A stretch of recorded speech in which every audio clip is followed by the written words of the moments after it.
Hello, good morning. ഇപ്പോൾ മഴക്കാലമാണ് അല്ലേ?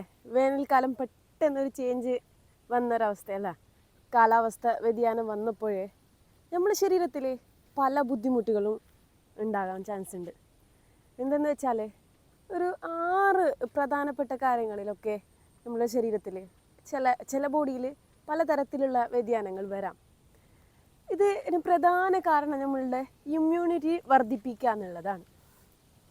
നമ്മുടെ ശരീരത്തിൽ ഈ ഒരു മഞ്ഞുകാലം വരുമ്പോഴേക്കും ഒരു മൂടൽ ഒരു അവസ്ഥയാണല്ലോ അല്ലേ? അപ്പോൾ ആ ഒരു സമയത്ത് ആർത്രൈറ്റിസ് ഉള്ള ആൾക്കാർക്ക് സന്ധിവേദനയൊക്കെ ജോയിൻറ്റ് പെയിൻസൊക്കെ കൂടാൻ സാധ്യതയുണ്ട്.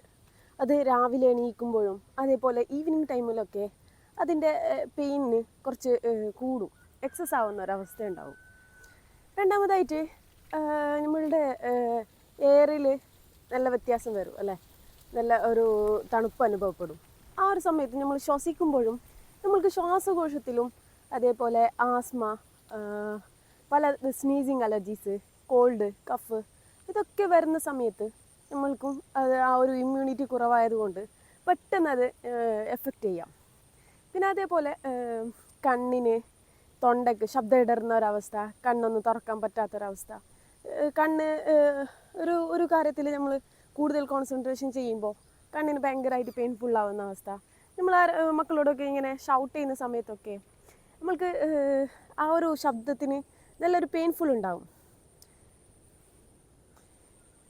സൂര്യപ്രകാശം ഇല്ലാത്ത സമയത്ത് നമ്മൾക്ക് സൂര്യൻ്റെ ആ ഒരു സെൻസേഷൻ ഇല്ലാത്ത സമയത്ത് നമ്മളുടെ ശരീരത്തിൽ വൈറ്റമിൻ്റെ ഡി അളവ് കുറയാൻ സാധ്യതയുണ്ട്.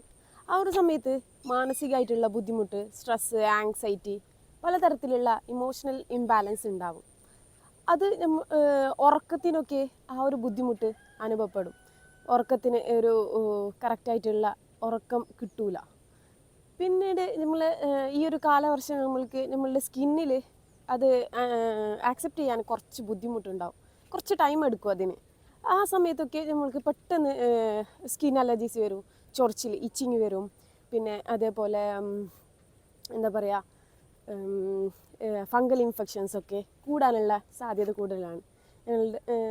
പിന്നീട് വരുന്നുള്ളൊരു കാര്യം എന്ന് പറയുന്നുള്ളത് കൈകാൽ തരിപ്പ്, ജോയിൻസിലൊക്കെ ബ്ലഡ് സർക്കുലേഷൻ പ്രോപ്പർ ഇല്ലാത്തപ്പോൾ തരിപ്പ്, വേദനയൊക്കെ കൂടുതൽ അനുഭവപ്പെടാം.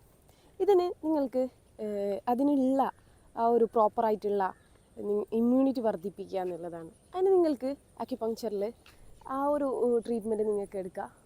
അതിന് നമ്മളെ ക്ലിനിക്കിലേക്ക് വരാം. Thank you.